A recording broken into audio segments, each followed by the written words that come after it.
क्या कह रहे हो कि मुझे आवाज नहीं आ रही सही से। मुझे ना चैट पे बस क्वेश्चन नंबर भेज दो 9.7 का एग्जैक्टली जिसका मसला है, फिर हम क्वेश्चन नंबर 10 शुरू कर रहे हैं जी। रिकॉर्डिंग शुरू कर दो। रिकॉर्डिंग शुरू कर दें कह रहे हो? अच्छा, रिकॉर्डिंग शुरू नहीं हुई अभी तक। थैंक यू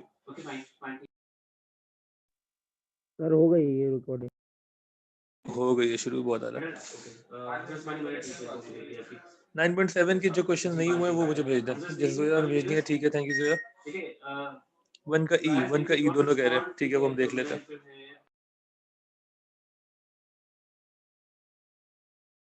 ठीक है, इसके अलावा और कोई क्वेरीज हैं 9.7 में तो वो भेज दें। क्वेश्चन 1 का ई तो मैं करा देता हूँ, बाकी हो जाएंगे। ये पूरा एक्सरसाइज होमवर्क थी। अच्छा, मैं एक काम और कर रहा हूँ, आपको दिखा देता हूँ। वेट, बेटा प्रेजेंट नहीं, मुझे बुकलेट दिखाएं, फिर कैमरा ऑन करके शाबाश, जल्दी से करिए।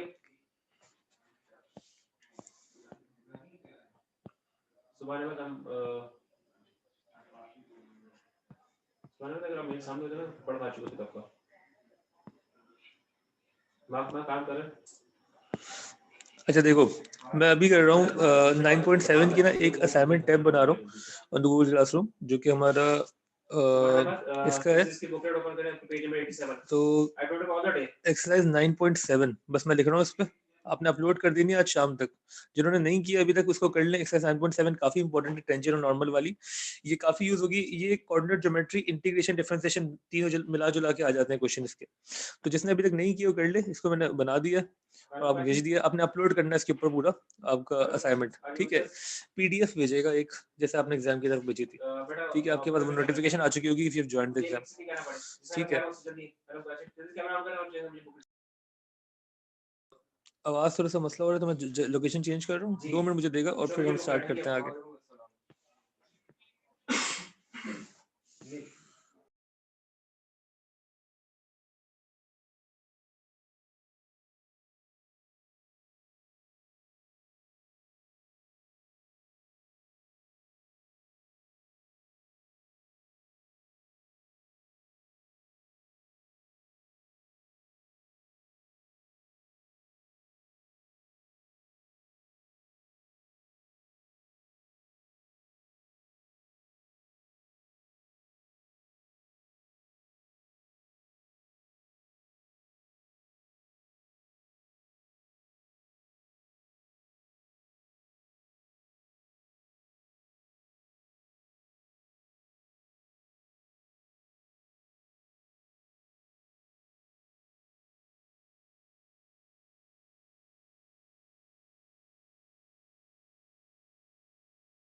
ओके, एक बार मुझे कंफर्म कर देना आवाज ठीक आ रही है। लोकेशन मैंने चेंज की थोड़ी सी।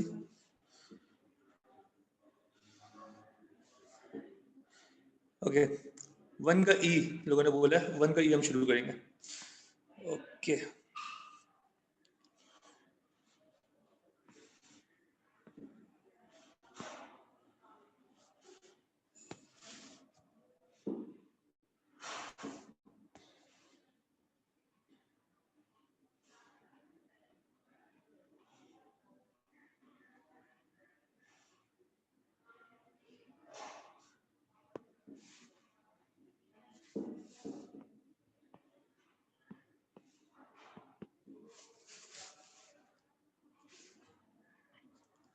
ठीक है। क्वेश्चन नंबर 1 पार्ट ई एक बार देख लेता हूँ। जिन लोगों के पास नहीं है क्वेश्चन प्लीज ग्रुप पे देख लें। ग्रुप पे मैंने पिक्चर किसी ने भेजी हुई थी पहले भी। ओके, मैं इसको ना वापस डॉट बना के आपके सामने ले आता हूँ। ग्रुप पे देख लेगा, पिक्चर आ जाएगी, ठीक है। इसको हम सॉल्व कर रहे हैं। तो उसमें the equation is y is equal to under root x multiply by x square minus 1। ठीक हो गया। और उन्होंने बोला कि find the equation of the tangent to the curve, tangent की इक्वेशन बनानी है यहाँ पे। और जो पॉइंट दिया हुआ उन्होंने दैट इज 1,16। ठीक है, तो ऑब्वियसली डिफरेंशिएट करेंगे पहले हम, ये सारी कहानी हमें आती है। आपने लास्ट क्लास ली, काफी इंपॉर्टेंट क्लास थी, जो मैंने असाइनमेंट भी बना दिया उसका। ये सबसे काफी इंपॉर्टेंट टॉपिक है ये डिफरेंशिएशन का, इसमें सारी डिफरेंशिएशन यूज हो जाती है आपकी, टेंजेंट नॉर्मल सारी चीजें आ जाएंगी। ठीक है, तो बेसिकली हम क्या करेंगे, हम मल्टीप्लाई कर देंगे y is equal to root x जो है, अगर इसमें बेहतर है कि मैं रूट एक्स की जगह लिख दूं x की power half, x square minus 1। मैंने कहा था कि पहले सिंप्लीफाई देन डिफरेंशिएट, तो उसको सिंप्लीफाई करें। x की पावर हाफ मल्टीप्लाई होगी x स्क्वायर से, माइनस x की पावर हाफ मल्टीप्लाई होगी 1 से, तो 1 से मल्टीप्लाई होने का कोई फायदा तो है नहीं। तो ये जो है क्या हो जाएगी, x की पावर 3/2 माइनस x की power half, this will be your basic equation. ठीक हो गया, और उसके बाद डिफरेंशिएट कर देंगे इसको। तो how will we differentiate this, dy over dx कितना होगा, जल्दी तो बता दो कोई। यार तुम लोग सुन रहे हो, आवाज आ रही है, इंपॉर्टेंट टॉपिक्स चल रहे हैं, इंपॉर्टेंट लेक्चर चल रहे हैं। मेरी कल मैं क्लास नहीं ले सका था, मुझे सबसे ज्यादा किसी क्लास का हुआ था, क्योंकि अब बहुत ज्यादा इंपॉर्टेंट हो गई है एएस मैथ्स, क्योंकि हमने इसको स्पीड अप करना है चीजों को, जनवरी के एंड तक हमने P1 खत्म करना है, और ताकि हम फरवरी में S1 पढ़ सके। ठीक है, तो हमें P1 और करना है, खत्म नहीं करना, खत्म तो हम इसी हफ्ते कर सकते हैं। जो हम स्लो चल रहे हैं उसका रीजन सिर्फ ये कि आपको समझ में आए, अगर समझ में फिर भी नहीं आया तो बड़ा मसला हो जाएगा। तो पावर मुझे 2 कैसे हुई सर? पावर 3/2 कैसे हुई, ओके, पावर 3/2 कैसे हुई, इंडाइसिस का रूल है यार, 5/2 सॉरी, 5/2 सॉरी, पावर 5/2 5/2 बिल्कुल ठीक है ना, 5/2 होगी, थैंक यू, 2 + हाफ 5/2। ठीक है, और यहाँ तक हो गया। डिफरेंशिएट करते हैं, 5/2 मल्टीप्लाई में आ जाए x की power 5/2 minus 1, which would be कितनी हो जाएगी, 5/2 माइनस 1, माइनस यहाँ पे हाफ x की पावर माइनस हाफ हो जाएगी, तो ये हो जाएगी 3/2।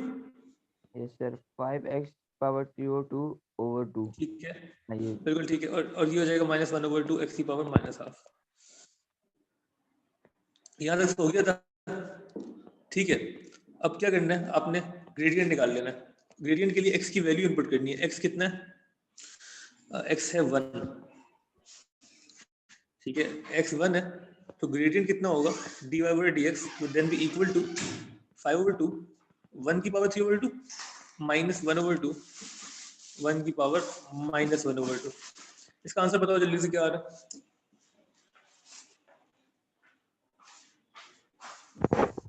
2 आ रहा है सर। 2 आ रहा है ना, नहीं ये 5/2 ही बचेगा ना, सिर्फ 1 की पावर कुछ भी 1 ही होता है, तो 1 से मल्टीप्लाई करने का कोई फायदा नहीं है। 5/2 माइनस 1/2 जो 4/2 which is 2, ठीक है 2 आएगा।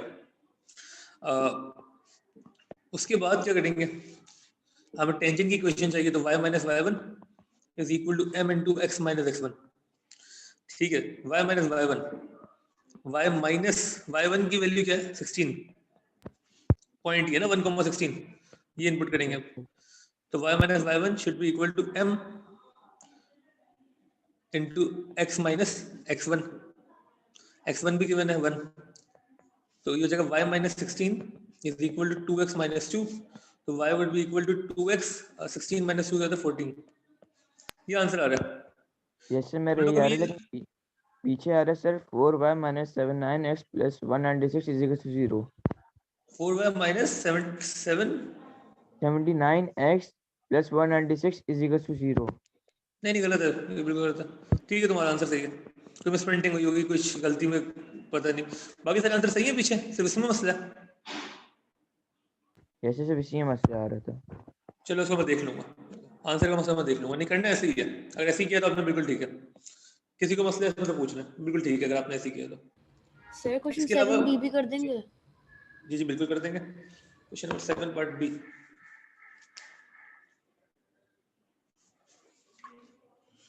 क्वेश्चन नंबर 7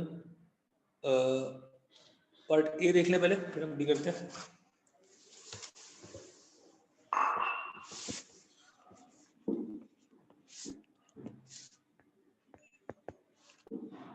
ओके, तो क्वेश्चन नंबर 7 में बेसिकली करना क्या है कि उन्होंने कहा है find the equation of the tangent to the curve y is equal to 5 minus 2x minus x square at the point 1, 2, point दिया हुआ 1, 2। ठीक है, तो ये हो गया था, पार्ट ए हो गया था। हर्षा, पार्ट ए का आंसर बता दो मुझे अगर हो गया था जी डायरेक्ट। सर हो गया था y is equals to -4x plus 6. y is equal to -4x plus 6। ठीक है, this was the answer for part A. तो ये एक टेंजेंट की इक्वेशन है ऑन द पॉइंट 1, 2, ठीक है ना, इस कर्व के लिए। ओके, अब उन्होंने पार्ट बी में क्या कहा है? पार्ट बी में उन्होंने कहा है कि भाई आप फाइंड करें the tangent meets the x axis at p and y axis at q, find the area of the triangle OPQ। अच्छा, ये बेसिकली इस तरीके से बनेगा, the diagram would be like this। अगर लाइन जो टेंजेंट है ना वो इस तरीके से बनेगा, द टेंजेंट की लाइन ऐसे बनेगी। कर्व को तो हम बना ही नहीं रहा क्योंकि अब कर्व की तो बात ही नहीं हो रही। आगे वो कह रहे हैं the tangent meets the x axis at p। ठीक है, x एक्सिस पे y की वैल्यू क्या होती है? तो द p का जो कोऑर्डिनेट है उसका x कोऑर्डिनेट तो अननोन है लेकिन y कोऑर्डिनेट 0 है। x एक्सिस पे y की वैल्यू क्या होती है? 0। This is p, this meets the x axis at p and the y axis at q। अब वो कह रहे हैं find the area of the triangle OPQ। ओ क्या है? ओरिजिन। ये एरिया, ये ट्रायंगल का एरिया चाहिए। ठीक हो गया? नहीं सर समझ और आ गया। समझ में आ गया? ठीक है।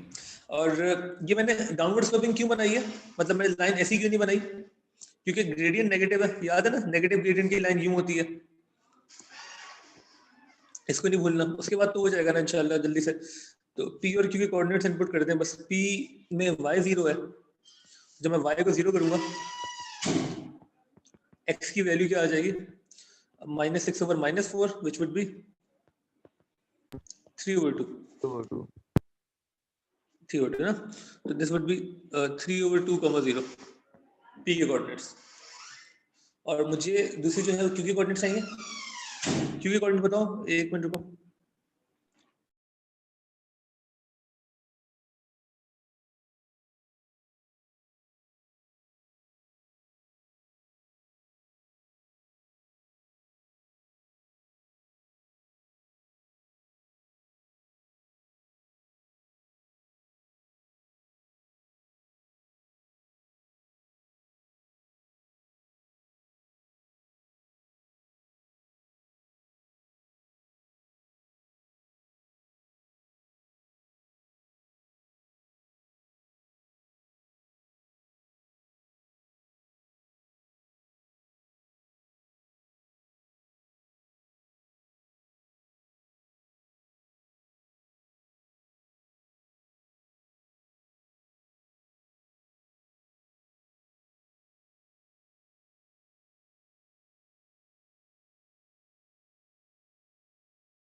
Okay, hello.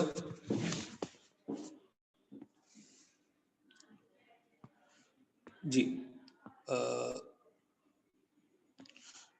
ठीक है, जरा हम आगे शुरू करते हैं। q के कोऑर्डिनेट्स निकाल लिए थे? yes sir 0 and 6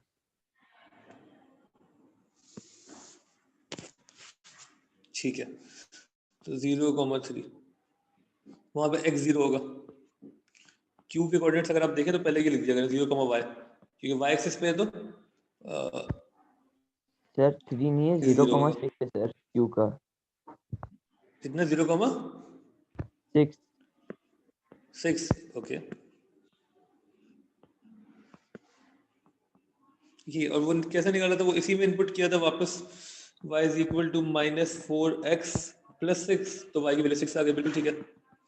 तो q के कोऑर्डिनेट्स इवेंचुअली क्या होगा? 0,6, वो आपने लिख दिया। Area of the triangle find करना है तो उसके लिए लेंथ और ब्रेड्थ चाहिए, बेस और हाइट बेसिकली। तो जो इसकी बेस है दैट इज 3/2 और जो हाइट है वो 6 है, तो एरिया आप कैसे निकाल लेंगे? Area would be equal to half into base into height. कितना हो जाएगा? 9/2, ऐसा ही है, यूनिट स्क्वायर। ठीक हो गया, यूनिट स्क्वायर। करते हैं इसका। और किसी क्वेश्चन में मसला तो बता दो, पूरी कर ली एक्सरसाइज?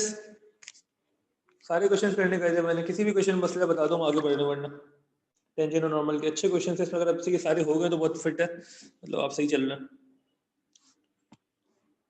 मैंने ये अपलोड करना है आपने यहाँ पे, मैंने बना दिया टैब, आपके पास नोटिफिकेशन आ चुकी होगी। एक्सरसाइज 9.7 सारे क्वेश्चंस करके पीडीएफ बना के अपलोड करना है, ये इंपॉर्टेंट एक्सरसाइज है, अगर आपने नहीं किया अभी तक तो आज कर लें,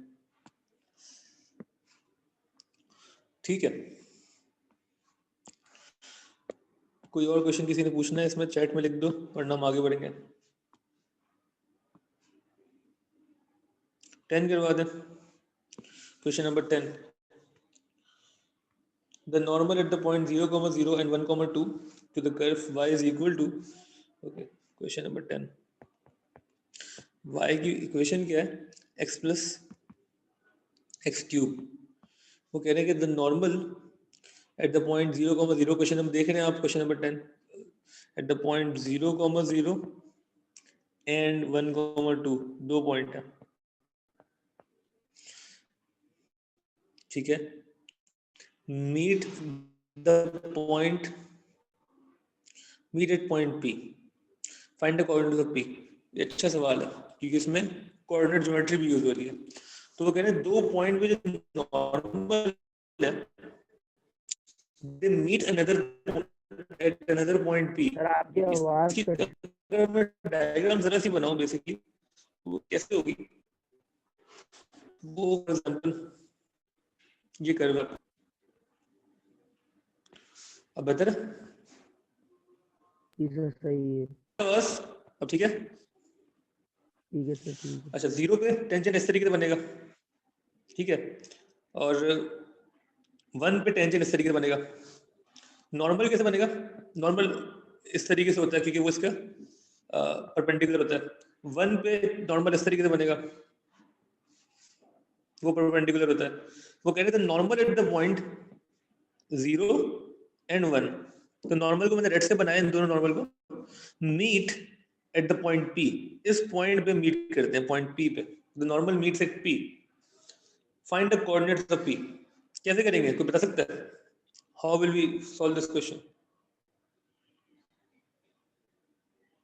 दोनों की इक्वेशन को साइमल्टेनियसली सॉल्व करेंगे।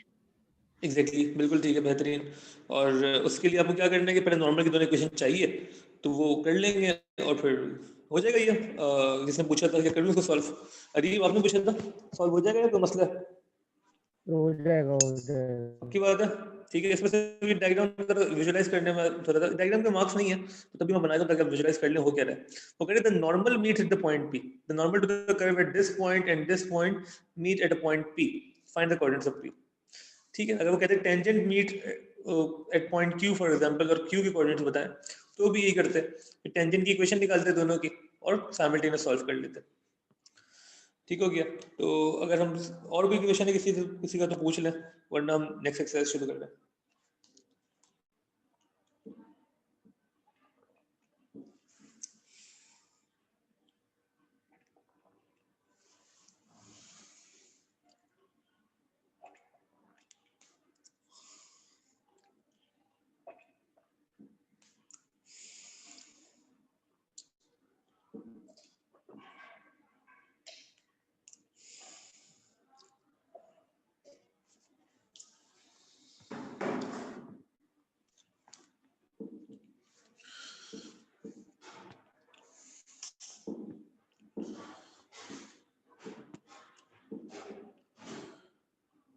जी ठीक है, फिर और कोई सवाल नहीं है तो आगे बढ़ते हैं।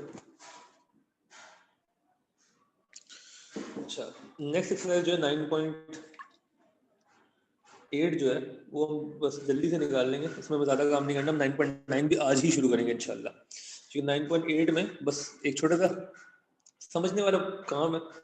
और ये एक्सरसाइज ना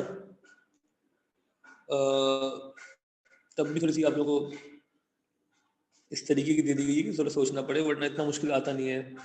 मैं दिखा देता हूँ, इसमें ज्यादा दिमाग लगाने की जरूरत नहीं है। ये क्वेश्चन आ जाते हैं लेकिन एक दो मार्क के आते हैं, एक दो पार्ट्स होते हैं आखिर में इंक्रीजिंग एंड डिक्रीजिंग फंक्शन के बारे में। इंक्रीजिंग फंक्शन इसकी मैं लॉजिक समझा देता हूँ और how will we solve it using differentiation वो भी समझा देता हूँ। एक दो क्वेश्चन खुद ही सॉल्व कर लूंगा, बाकी आप करते रहेगा and then will move ahead. Increasing और डिक्रीजिंग फंक्शन का मतलब बेसिकली है कि अगर मैं ड्रॉ करूँ फंक्शन को, स्केच करूँ, तो अगर फंक्शन ऊपर जा रहा है इस तरीके से तो वो इंक्रीजिंग फंक्शन है, ठीक है, और फंक्शन अगर नीचे आ रहा है तो डिक्रीजिंग फंक्शन है। इतनी सी बात है। मतलब कि अगर आप अपनी अपनी जो है परफॉर्मेंस को प्लॉट करें, टाइम को लिखें यहाँ पे और आप लिखें यहाँ पे फॉर एग्जांपल ग्रेड्स, क्या ग्रेड आपके आ रहे हैं बचपन से अभी तक, तो आप देख सकते हैं आपके ग्रेड जो है वो इंक्रीज हो रहे हैं विद टाइम अगर इस तरीके की लाइन बन रही है, ये सर ये उल्टा डिक्रीज बनेगा हो रहा सर, है विद टाइम उल्टा बनेगा, है। क्या राइट उल्टा वाला बनेगा? होगा, राइट वाला होगा। राइट जी वाला सर, क्या टाइम होगा? के साथ साथ ग्रेड अच्छा नीचे आके ऊपर नहीं लेफ्ट वाला जाता। तो किसी का नहीं होता, लेफ्ट वाला किसी का भी नहीं होता। अच्छा, किसी का भी नहीं होता, नहीं कुछ लोगों का होता है। मेरा मेरा तो इंक्रीजिंग था भाई, मेरा इंक्रीजिंग था कुछ टाइम तक, फिर ऊपर जाके फिर नीचे आ गया, फिर डिक्रीजिंग हो गया। नहीं मेरा पता नहीं यार, बहुत अजीब सा था, पहले नीचे फिर ऊपर फिर नीचे ऐसे। खैर, तो इससे आपको याद रहेगा इंशाल्लाह ठीक है। उसके बाद अच्छा, इसको हम कैसे देखेंगे? अब ये तो लाइन में देखना तो आसान है ना कि ऊपर जा रही है नीचे जा रही है, लेकिन जब हम ग्राफ में देखते हैं, कर्व में, तो फॉर एग्जांपल एक क्वाड्रेटिक कर्व बना दें हम। अब ये कर्व इंक्रीजिंग है या डिक्रीजिंग है? कोई बता सकता है कि कर्व इंक्रीजिंग है या डिक्रीजिंग? इंक्रीजिंग कैसे भाई? आगे बढ़ रहा है ना विद टाइम, आगे कह सकते हो। हाँ, दोनों है, दोनों है, ठीक है। असल में अगर मैं फॉर एग्जांपल एक पॉइंट यहाँ मार्क कर दूं, इसको बोल लूं एक्स नॉट, तो एक्स नॉट से पीछे तक ये डिक्रीजिंग है और एक्स नॉट के आगे ये इंक्रीजिंग है। बात समझ में आ रही है? तो एक्स नॉट के आगे this is an increasing function और एक्स नॉट के पीछे इज अ डिक्रीजिंग फंक्शन। सही, दोबारा समझा दें। समझने वाला कुछ है नहीं इसमें, बस ये देखें कि अगर ये ऊपर जा रही है ना तो हम बोलेंगे इंक्रीजिंग, नीचे आ रहा है तो डिक्रीजिंग, तो हम बोल रहे हैं एक्स नॉट जो कि टर्निंग पॉइंट है, टर्निंग पॉइंट पे मैंने ब्रेक कर दिया, टर्निंग पॉइंट से आगे जो है वो इंक्रीजिंग है, टर्निंग पॉइंट से पीछे जो है वो डिक्रीजिंग है। याद है कोई मसला? और वो इंक्रीजिंग और डिक्रीजिंग को हम डिफाइन कर रहे हैं इन्हीं लाइन से ना, सर ऊपर जा हम रही है तो ग्रेडियंट की बात कर रहे हैं। अभी आ रहे हैं ग्रेडियंट तक, आ रहे हैं ग्रेडियंट पे आ रहे हैं, बिल्कुल ठीक कह रहे हैं। लेकिन पहले तो उसकी लॉजिक समझ लें होती क्या है ना, इंक्रीजिंग डिक्रीजिंग का मतलब क्या है। ऊपर जाना मतलब इंक्रीजिंग, नीचे आना मतलब डिक्रीजिंग, कोई मसला? और वो जो ऊपर सेट फेज होता, अगर सेट हाँ, फेज होता मतलब अगर सर सेट फेज बनेगा, अपसाइड डाउन होता मतलब। अगर ऐसे हो तो पहले इंक्रीजिंग है फिर डिक्रीजिंग है, ठीक है ना, ये इंक्रीजिंग हो जाएगा और ये डिक्रीजिंग हो जाएगा। तो यहाँ पे अगर मैं ब्रेक मार दूँ तो कोई मसला? ठीक है। अच्छा, असल में जो हमें समझना है वो ये समझना है कि अब ये तो ग्राफ को देख के बता देंगे इंक्रीजिंग और डिक्रीजिंग। नॉर्मली ग्राफ बना हुआ नहीं होगा आपके पास और उन्होंने क्वेश्चन पूछा होगा बताया कि इंक्रीजिंग है या डिक्रीजिंग है, तो उसका ये तरीका है। कोई मुझे ये बता सकता है कि ये जो लाइन है which is an increasing line, इसका ग्रेडियंट क्या होगा, पॉजिटिव या negative? Positive. Positive. Positive, exactly positive, क्योंकि ये पॉजिटिव ग्रेडियंट वाली लाइन दिख रही है आपको, तो इसका dy ओवर dx लिख दूं। ग्रेडियंट को तब हम dy ओवर dx कहते हैं ना, m तो पुराना हो गया, तो dy ओवर dx इसका क्या होगा, पॉजिटिव। और इसका ग्रेडियंट क्या होगा, इसका नेगेटिव। नेगेटिव, नेगेटिव, बिल्कुल ठीक है। तो अगर आपको देखना है कि भाई at any particular point the gradient is increasing और decreasing, the function is increasing और डिक्रीजिंग, तो आप क्या करें, ग्रेडियंट निकाल लें। आप क्या करें, ग्रेडियंट निकाल लें और आप देख लें ग्रेडियंट पॉजिटिव है या नेगेटिव। अगर ग्रेडियंट पॉजिटिव आ रहा है बोले इंक्रीजिंग, ग्रेडियंट नेगेटिव आ रहा है बोले डिक्रीजिंग, सिंपल। कोई मसला है इस चीज में? तो इसको मैं कंक्लूड कर देता हूँ। If dy over dx is positive, आप बोलेंगे increasing function. Similarly, if dy over dx is negative, आप बोलेंगे डिक्रीजिंग फंक्शन। ठीक है। और कुछ फंक्शन ऐसे होते हैं जैसे क्वाड्रेटिक है, इसमें इनिशियली जैसे कि अगर आप यहाँ पे टेंजेंट बनाएंगे for example eight this point और टेंजेंट का ग्रेडियंट निकालेंगे तो नेगेटिव ग्रेडियंट आएगा, ठीक है। लेकिन हमें पता है कर्व का ग्रेडियंट चेंज होता रहता है विद टाइम, अगर यहाँ पे निकालेंगे तो पॉजिटिव आएगा। तो हम कह सकते हैं कि एक पर्टिकुलर रेंज पे ये डिक्रीजिंग था और एक पर्टिकुलर रेंज पे इंक्रीजिंग है। रेंज नहीं, डोमेन पे, डोमेन एक्स की वैल्यूज पे, एक पर्टिकुलर डोमेन पे ये डिक्रीजिंग था और एक पर्टिकुलर डोमेन पे ये इंक्रीजिंग है। देखने का तरीका यही है हमारा बस। तो ये थ्योरी हो गई। अब जरा प्रैक्टिकल देख लेते हैं इसका क्या हमने करना क्या होगा क्वेश्चन के लिए।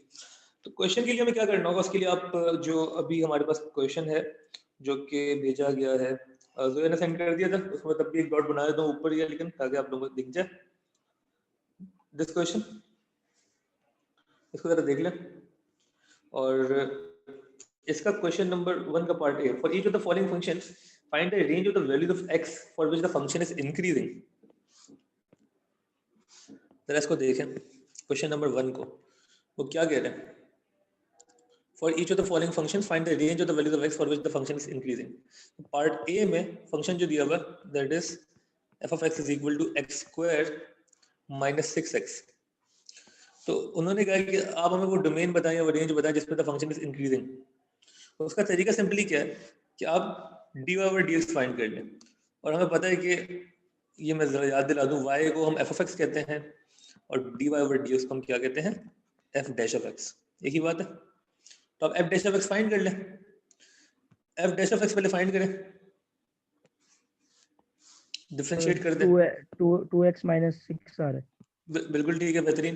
2x minus 6 आ गया, सही है। अब उन्होंने क्या बोला है कि find the possible values of x for which the function is increasing. तो you know that the gradient is positive. तो आपको पता है कि f dash of x जो है, f dash of x जो है उसकी value should be positive, increasing है ना। तो आप क्या करें, 2x minus 6 की वैल्यू कर दें पॉजिटिव। तो x की वैल्यू क्या आ जाएगी, 2x greater than 6, x greater than 6 over 2, तो x should be greater than 3। तो ये आपका आंसर है बस। मतलब जब x 3 से बड़ा है तो फंक्शन उस वक्त इंक्रीजिंग है, बस ये मतलब है इसका। ये समझ में आ रहा है। क्वेश्चन नंबर 1 पार्ट ए, कोई कंफ्यूजन इसमें पूछ लें, क्लियर तो ओके लिख के भेज दें।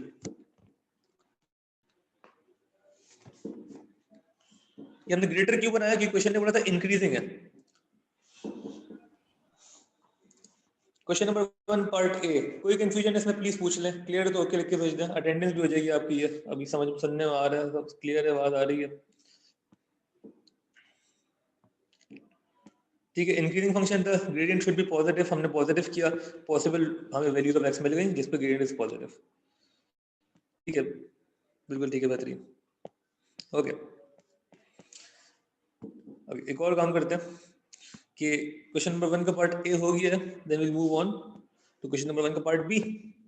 उसमें भी देख लेते हैं क्या है, वही क्वेश्चन है, आसान क्वेश्चन है एक दो। तो वो कह रहे हैं f of x जो है वो यहाँ पे is basically equal to 8 plus 3x minus 2x square। तो ये डिफरेंशिएट कर दें, f dash of x की वैल्यू आ जाएगी 3 minus 4x, और क्योंकि इंक्रीजिंग फंक्शन है तो gradient should B positive, gradient positive होना चाहिए। तो dy over dx जो है 3 minus 4x, इसको रखते हैं ग्रेटर देन 0, तो minus 4x would be greater than minus 3। आपको पता है कि आप माइनस से मल्टीप्लाई करते हैं साइन चेंज हो जाता है, तो x would be less than 3 over 4। Okay, ठीक है, बिल्कुल वही क्वेश्चन जैसा मैंने पहले किया था। अच्छा, इसमें जो थोड़ी बहुत गड़बड़ हो सकती है आपसे, जो कि चांस है होने का, वो तब है जब फंक्शन जो क्यूबिक हो जाए। अभी तो हमने देखे जो दोनों क्वेश्चन किए थे दोनों में फंक्शन क्वाड्रेटिक था, हाईएस्ट पावर x was 2, ठीक है। फंक्शन अगर क्यूबिक हो जाए, क्वेश्चन नंबर 1 पार्ट सी, तो वो क्या होगा, f of x is basically equal to x cube। अच्छा ये हाँ, x cube माइनस, ये भी चलो आसान है क्योंकि इसमें इतना टेंशन वाला क्यूबिक नहीं है। पार्ट डी करना चाहिए था, लेकिन चलो इसको कर लेते हैं, अब शुरू कर दिया तो। डिफरेंशियल देख लें इसका क्या होगा, that would be equal to 3x square minus 48, ठीक है। और उन्होंने बोला है कि f dash of x should be positive क्योंकि इंक्रीजिंग फंक्शन है, तो 3x square minus 48 should be greater than 0। x square should be greater than 48. x square should be greater than 48 over 3 कितना होता है? हाँ? 18? 16? 16? ठीक है 16, बिल्कुल ठीक है. ओके, तो ये हो गया. 4 अच्छा, आंसर आ रहा है 4.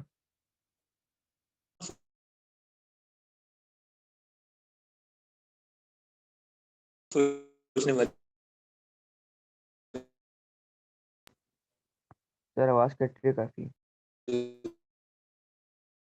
बात है. तो आवाज कट रही. इसको हम कहते हैं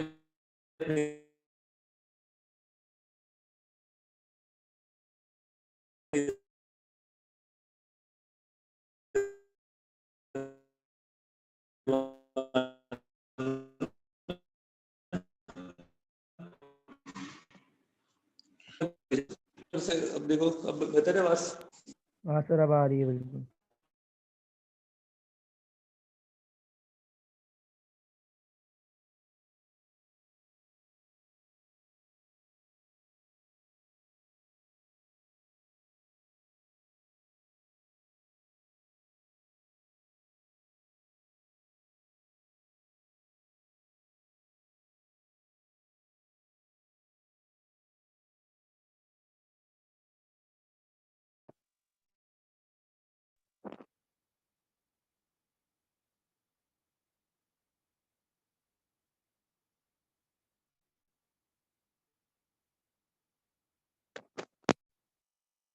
अस्सलाम वालेकुम. मुझे बताएगा कि अब आवाज ठीक आ रही है?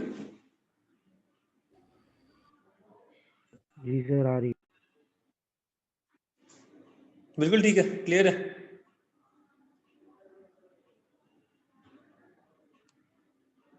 Yes sir. ठीक है.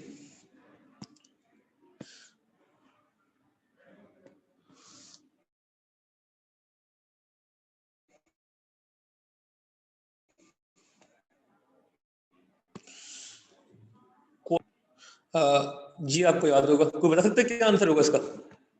x स्क्वायर सर ग्रेटर 16 क्या आंसर? -4 हाँ, ये तो x बीच में है. x बीच में आएगा. -4 और 4.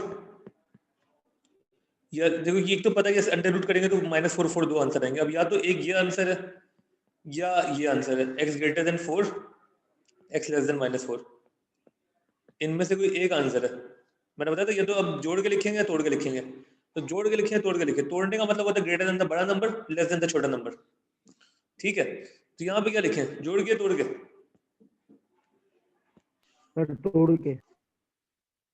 क्यों?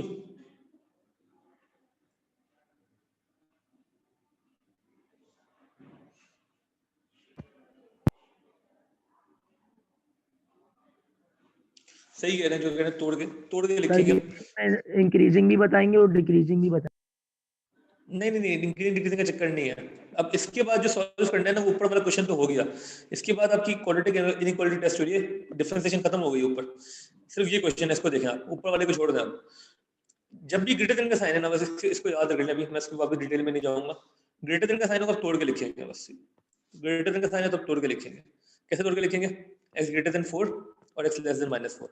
अगर यहाँ इसकी जगह लिखा होता x square is less than 16, तो फिर आप जोड़ के लिखते. जोड़ के मतलब क्या होता है, x को इन बिटवीन करके लिखते, इन बिटवीन -4 एंड 4.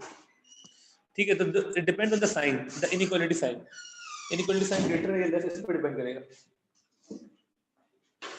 ठीक हो गया. एक और क्वेश्चन कर लेते हैं ताकि समझ में आ जाए. इसको समझने के लिए बेहतर होगा कि हम क्यूबिक क्वेश्चन करें एक और, जिसमें क्वाड्रेटिक हमारे पास ग्रेडियंट है. तो अब एक काम करें, क्वेश्चन नंबर 1 का पार्ट डी देख लें. ये मैं आखिरी क्वेश्चन करा रहा हूँ इंक्रीजिंग और डिक्रीजिंग का, क्योंकि अब अगर क्वेश्चन ये एक्सरसाइज देखें तो इसमें सिर्फ यही है, रेंज बतानी है. इसके बाद आप खुद कर लेंगे बाकी सारे. क्वेश्चन नंबर 1 पार्ट डी देख लें. F of x is basically equal to 2x cube minus 9x square plus 12x minus 3. ठीक है, पहला काम वही करेंगे हम कि हम डिफरेंशिएट करेंगे. तो एफ डैश ऑफ एक्स की वैल्यू क्या हो जाएगी 6x square minus 18x plus 12 differential आ गया। अब उसके बाद क्या करेंगे, हमें पता है कि इंक्रीजिंग फंक्शन है तो F dash of x should be greater than 0, तो आप लिखेंगे 6x square minus 18x plus 12 should be greater than 0। ठीक है, इसमें अगर 6 कॉमन लेना थोड़ा आसान लगेगा, x square minus 3x plus 2 greater than 0। 6 को वहां भेज दें, खत्म कर दें, कांस्टेंट को आप खत्म कर सकते हैं। ठीक है, 6 0 से डिवाइड होकर खत्म हो जाएगा, 6 लिखने की जरूरत ही नहीं है, 0/6 0। ठीक है, अब इसको आप सॉल्व कर लें जी। इसकी मिडिल टर्म ब्रेक को बता सकते हैं क्या होगी?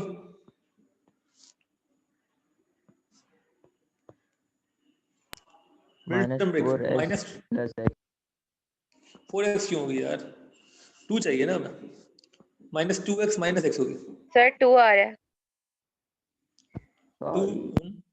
ठीक है, ओके, तो बेसिकली कॉमन ले लें x माइनस 2 बचेगा, या माइनस 1 कॉमन ले लें, x माइनस 2 बचेगा greater than 0, x minus 1 x minus 2 greater than 0। ठीक है, तो अब आंसर जो लिखना है वो कैसे लिखेंगे, जोड़ के तोड़ के, जल्दी से। सर जोड़ के नहीं ना यार, अभी तोड़ बताया था ग्रेटर में, सॉरी तोड़ के सर, सॉरी ग्रेटर में तोड़ के। ठीक है, और तोड़ने का मतलब क्या है, ग्रेटर देन द बड़ा नंबर 2 आएगा एंड लेस देन द छोटा नंबर व्हिच इज 1। ये आपका आंसर है। ठीक है, ग्रेटर देन द बड़ा नंबर लेस देन द छोटा नंबर। ठीक हो गया, जब यहाँ ग्रेटर है तो तोड़ के लिखेंगे। ओके हो गया, क्लियर सबको ये चीज? इसके सारे क्वेश्चंस कर सकते हैं आप लोग, एक बार ओवरव्यू कर लें। सब में सिर्फ ये इंक्रीजिंग और डिक्रीजिंग की रेंज बतानी है, इसको ट्राई करिएगा, ये हो जाएंगे सारे क्वेश्चन। 9.8 is very doable. देख ये लें थोड़ा इसके। दोबारा से बता दें। कौन सा वाला? यही वाला, यहाँ से 6 ब्रैकेट x स्क्वायर माइनस, यहाँ से अच्छा 6 हमने कॉमन लिया पहले, तो कॉमन क्यों लिया, क्योंकि ये थोड़े बड़े नंबर थे, हमें बड़े लड़कों को हमने साइड पे किया, अभी छोटे छोटे लड़के हैं, इनको हम सॉल्व कर सकते हैं। कैसे करेंगे, मिडिल टर्म ब्रेक करेंगे, x स्क्वायर और प्लस 2 को मल्टीप्लाई करें, प्लस 2x स्क्वायर आएगा, तो प्लस 2x स्क्वायर चाहिए हमें। इस तरीके से ब्रेक किया हमने कि माइनस 2x माइनस x, जब मल्टीप्लाई करेंगे तो प्लस 2x स्क्वायर आ जाएगा, सिंप्लीफाई करेंगे तो वापस माइनस 3x आ जाएगा, मिडिल टर्म ब्रेक। ठीक हो गया, इनमें कॉमन क्या है, x कॉमन है, x माइनस 2 बचेगा, इनमें कॉमन क्या है, माइनस 1 कॉमन है, x माइनस 2 बचेगा। ठीक हो गया, तो x minus 1 x minus 2 should be greater than 0। ठीक है, उसके बाद आपने वैसे अगर यहाँ इक्वल टू 0 लिखा होता, फॉर एग्जांपल इक्वल टू लिखा होता, तो आप क्या करते हैं, x equal to 1 x equal to 2, ये दो आंसर देते। सही है, तो आंसर वही है 1 और 2, लेकिन उसको लिखना इनइक्वालिटी के साथ है, इक्वल टू के साथ नहीं लिखना। तो वो इनइक्वालिटी डिसाइड करने के लिए आपने सिर्फ ये देखना होता है कि यहाँ पे क्या इनइक्वालिटी है। अगर यहाँ पे ग्रेटर है तो आप तोड़ के लिखेंगे। तोड़ने का मतलब क्या है, ग्रेटर देन द बड़ा नंबर लेस देन द छोटा नंबर। अगर यहाँ लेस देन होता तो आप जोड़ के लिखते। फॉर एग्जांपल अगर यहाँ पे आखिर में ये बचता x minus 1 x minus 2 is less than 0, तो आप जोड़ कैसे लिखते, x should be between 1 and 2। सही है, यहाँ छोटा आता है, यहाँ बड़ा आता है। ठीक है, लेकिन लेस देन 0 नहीं था, ग्रेटर 0 था, तो हमने तोड़ के लिखा है। क्लियर है, हो जाएंगे क्वेश्चन सारे इसके। जी जी सर एक बात रिपीट कर दे पीछे की। और सही हो गया कि जो 2 की x की जो 2 से बड़ी होगी और 1 से छोटी होगी। हाँ, बहुत सारी वैल्यू होंगी। 2 से बड़ी कोई वैल्यू बताओ। ये दो रेंजेस हो गए ना जानी, ये दो पॉसिबल हो गए। ग्रेटर देन 2 कितना हो गया, ये दो पॉसिबल डोमेन्स आ गई। इसका मतलब क्या है कि फॉर एग्जांपल सर आवाज को ज्यादा कट आवाज कट रही है दोबारा सर आपकी। ग्रेटर देन 2, लेट्स से मतलब फाइन यार, एक मिनट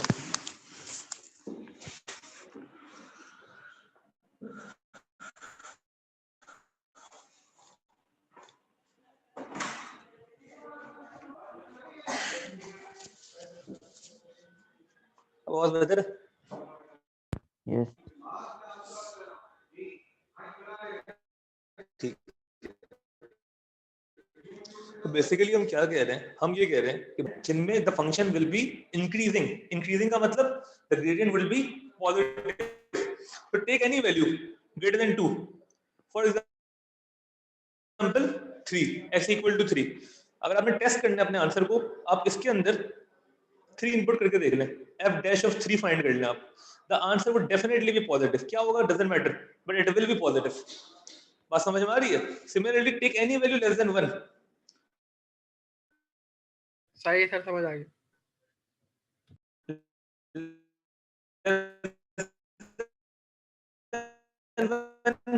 फॉर एग्जांपल 0,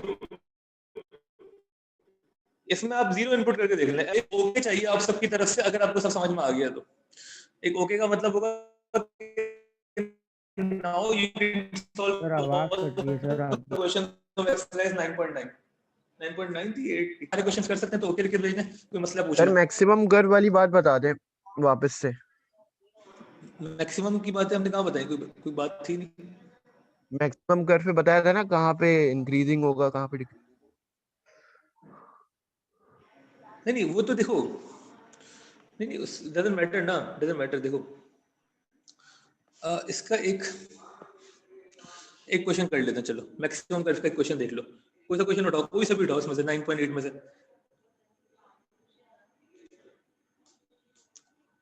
कोई भी क्वेश्चन देखो 9.8 में से। मैक्सिमम कर्व क्या होगा जिसमें x स्क्वायर का कोएफिशिएंट नेगेटिव है ना। For example question number 2b देख लो, मैक्सिमम कर्व है। आवाज आ रही है? आवाज क्लियर है? जी सर क्लियर है। ठीक है, तो अब फॉर एग्जांपल 2 का b जो है उसमें क्या लिखा है, y is equal to 9 minus 2x minus x square.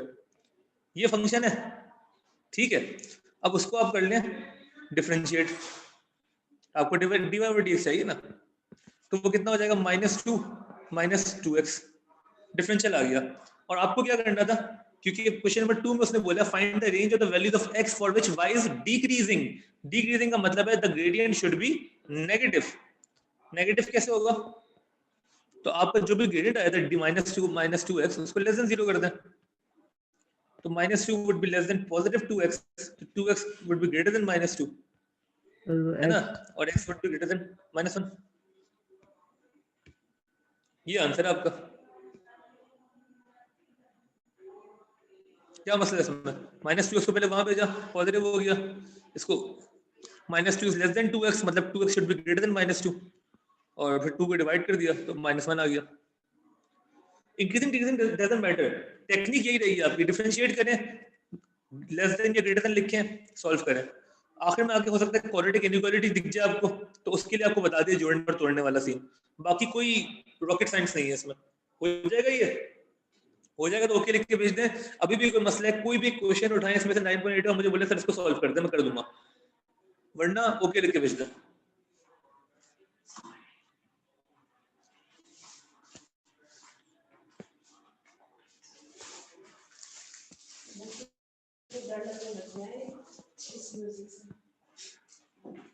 Okay ठीक है, बेस्ट है। 9.9 की पिक्चर लो यार एक और मुझे भेजो, 9.9 ग्रुप पे भेजो 9.9 की पिक्चर। इंक्रीजिंग डिक्रीजिंग में कोई टेंशन नहीं है ना, आपको सिर्फ वही करना है, डिफरेंशिएट करें, लेस देन या ग्रेटर देन 0, सिंपलीफाई करें, आंसर बताएं। The answer normally would come in inequalities, बाकी तो वही है।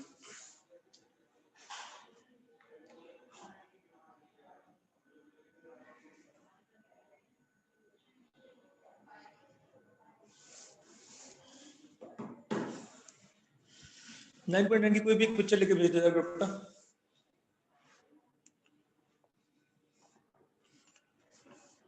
ठीक है, थैंक यू।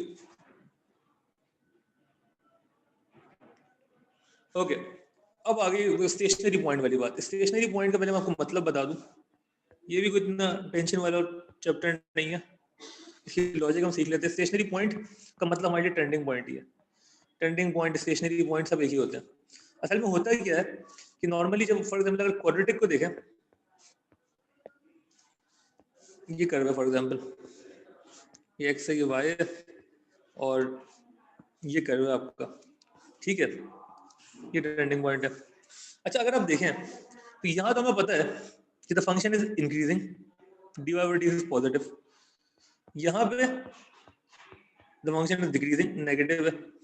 तो फंक्शन मतलब कि नेगेटिव था उसके बाद ऊपर चला गया। बीच में क्या हुआ है, एक पॉइंट ऐसा आएगा नेगेटिव से पॉजिटिव की तरफ जाते वक्त, एक पॉइंट ऐसा आएगा जब फंक्शन यहाँ पे किसकी वैल्यू क्या हो जाएगी इस वक्त at the turning point, the gradient will be equal to 0, equal to 0 मतलब पहले लेस देन 0, फिर इक्वल टू 0, फिर ग्रेटर देन 0। सही है ना। टर्न होते वक्त एट मतलब आपको सिर्फ ये बताओ at stationary point at turning points the gradient is 0, dy over dx की वैल्यू है कितनी 0। आवाज सही आ रही है, ये बात समझ में आ रही है। टर्निंग पॉइंट पे स्टेशनरी पॉइंट पे चाहे वो कोई सा भी फंक्शन हो उसका ग्रेडियंट कितना होगा 0। तो फॉर एग्जांपल ये एक पॉइंट है, ये कर्व है, सही है ना। इस कर्व में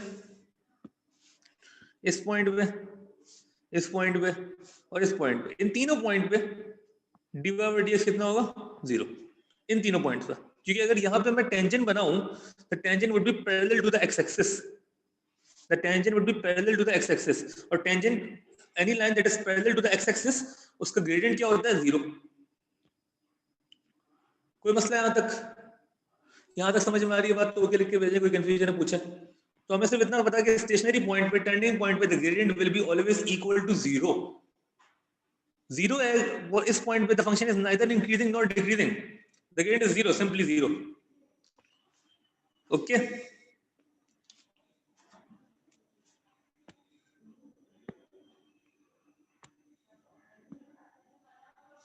ठीक है, बेहतरीन। अच्छा उसके बाद अब अगर हमें ये साइन समझ में आ गई है कि टर्निंग पॉइंट पे, क्योंकि अगर हम टेंजेंट बनाए तो which would be parallel to the x axis तो gradient should be equal to 0। तो उसके बाद सवाल ये आता है कि टर्निंग पॉइंट या स्टेशनरी पॉइंट दो तरह के होते हैं। दो तरह के कैसे होते हैं? या तो वो मैक्सिमम पॉइंट होंगे इस तरीके के, मैक्सिमम पॉइंट्स, सॉरी मैक्सिमम ये दोनों मैक्सिमम है, या वो मिनिमम पॉइंट होंगे, सही है ना। तो जैसे कि इस पॉइंट, इसमें मिनिमम पॉइंट है, स्माइलिंग फेस में मिनिमम पॉइंट होता है, और अगर सैड फेस बना होता तो एक मैक्सिमम पॉइंट होता, दिस वुड, सही है ना। इन दोनों पे ग्रेडियंट 0 ही होगा, क्योंकि यहाँ पे भी टेंजेंट बनाए तो x एक्सिस के पैरेलल ही होगा, यहाँ भी x एक्सिस के पैरेलल ही होगा। लेकिन इन दोनों में एक फर्क है ना कि मैक्सिमम या मिनिमम है, ये हमें नहीं पता। तो मैक्सिमम और मिनिमम फाइंड करने का तरीका क्या है वो देख लें। इसको हम कहते हैं nature of the point, nature of the point, the nature of the point, nature of the turning point, और पॉइंट से मुराद nature of the stationary point, the turning point. Stationary point के दो ही नेचर है भाई, या तो वो मैक्सिमम होगा या वो मिनिमम होगा। तो ये दो तरह के नेचर है और कोई नेचर नहीं है। मैक्सिमम मतलब ये वाला पॉइंट, मिनिमम मतलब ये वाला पॉइंट, ठीक है। और अब आपने अगर नेचर फाइंड करना है, for example you have to find the nature,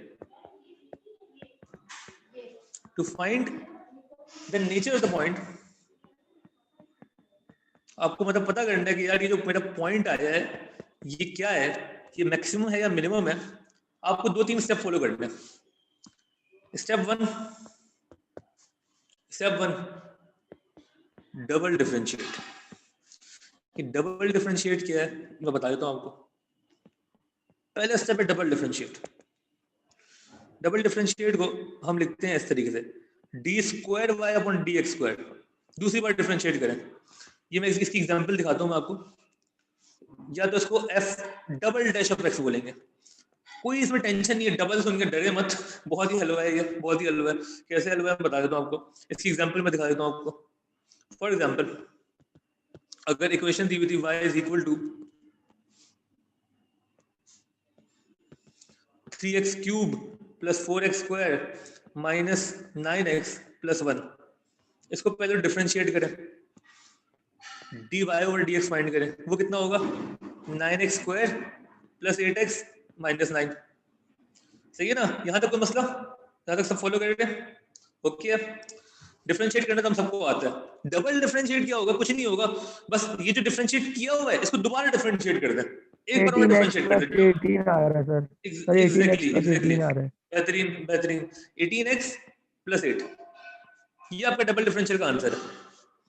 ठीक है, इसको दोबारा डिफरेंशिएट कर दिया हमने, तो इसको हमारी जबान में d square y upon d x square कहते हैं या f double dash of x कहते हैं।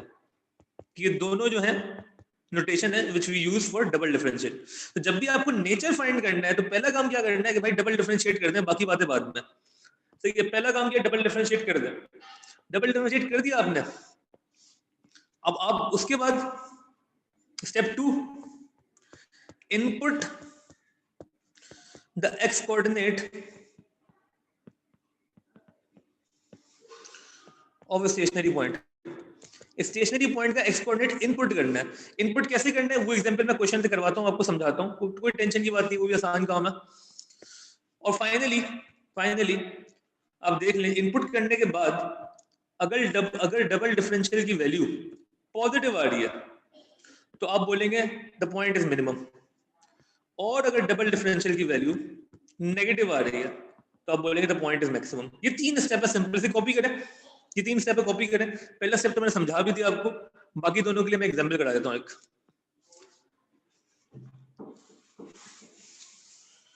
जल्दी से कॉपी कर ले इसको। डबल डिफरेंशिएट करेंगे हम, ठीक है, इनपुट करेंगे the x value of the stationary point, और फिर देख लेंगे जो आंसर आ रहा है वो पॉजिटिव है या नेगेटिव। अगर पॉजिटिव है तो हम बोलेंगे मिनिमम पॉइंट है, और अगर नेगेटिव है तो हम बोलेंगे मैक्सिमम पॉइंट है। सिंपल।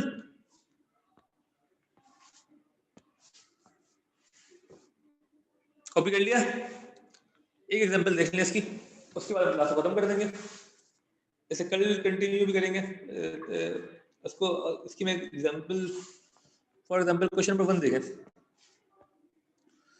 जो अभी पिक्चर भेजी हुई है ना, उसका question number 1, question number 1 part A, exercise 9.9 चल रही है, सॉरी 9.9, हाँ, स्टेशनरी पॉइंट्स। ठीक है, वो कह रहे हैं for each of the following functions find the coordinates of the stationary point and determine their nature. तो 9.9 में उन्होंने जो क्वेश्चन दिया है, पहला क्वेश्चन जो है वो है y is equal to x square minus 2x plus 5। ठीक है, और वो कह रहे हैं कि for each of the following function find the coordinates of the stationary point and determine their nature. कैसे करेंगे? स्टेशनरी पॉइंट चाहिए हमें, तो स्टेशनरी पॉइंट फाइंड करने का सिंपल तरीका है, क्या करें? सर डबल डिफरेंशिएट नहीं डबल डिफरेंशिएट करेंगे इसका, और उसके बाद ना 0 रख देंगे। हाँ, जीरो। डबल डिफरेंशिएट नहीं करेंगे, डबल डिफरेंशिएट तो हमने नेचर के लिए करना है। मैं एक और काम करता हूँ, यहाँ पे लिख देता हूँ टू फाइंड स्टेशनरी पॉइंट। पहले तो स्टेशनरी पॉइंट फाइंड करेंगे ना। स्टेशनरी पॉइंट फाइंड करने के लिए आपने सिंपली क्या करना है, dy ओवर dx को इक्वल टू 0 कर देना, क्योंकि हमने अभी सीखा था ना कि at stationary points dy over dx is equal to 0। तो आप सिंपली क्या करें, dy ओवर dx निकालें, उसको इक्वल टू 0 कर दें। ये कितना आ जाएगा, 2x माइनस 2, और 2x माइनस 2 को आप इक्वल कर दें 0 के, तो x की वैल्यू क्या आ जाएगी, 2/2 विच इज इक्वल टू 1। कोई मसला यहाँ तक? और उन्होंने, और अगर हमें y कोऑर्डिनेट भी चाहिए तो y कोऑर्डिनेट कैसे निकालेंगे? एनीवन? सर एक्सपोर्ट कर देंगे इक्वेशन में। बिल्कुल ठीक है, y में इनपुट कर देंगे, तो ये जो वैल्यू आएगी y की वो कितनी आएगी, 1 का square minus 2 into 1 plus 5। 1 minus 2 minus 1 होता है, minus 1 plus 5 is equal to 4। ठीक हो गया, पॉइंट आ गया, स्टेशनरी पॉइंट आ गया 1,4। ये आपका स्टेशनरी पॉइंट है। और उसने क्या कहा था क्वेश्चन में, स्टेशनरी पॉइंट फाइंड करें, सही है। और दूसरी चीज क्या की थी कि find the nature of the stationary point. Nature find करने के लिए सिंपल क्या तरीका है, डबल डिफरेंशिएट। अब करेंगे डबल डिफरेंशिएट। पहला डिफरेंशियल अवेलेबल है, dy over dx initially available है, this 2x minus 2। Double differential की वैल्यू क्या होगी, तो डायरेक्ट 2 आ गया, 2 आ गया। 2 पॉजिटिव है नेगेटिव है? मिनिमम है। बिल्कुल बेहतरीन, Positive है तो बिल्कुल minimum है। पॉजिटिव है तो मिनिमम है, बेहतरीन। 2 इज पॉजिटिव तो हम बोलेंगे this point is minimum, minimum point. और ये आपका आंसर है।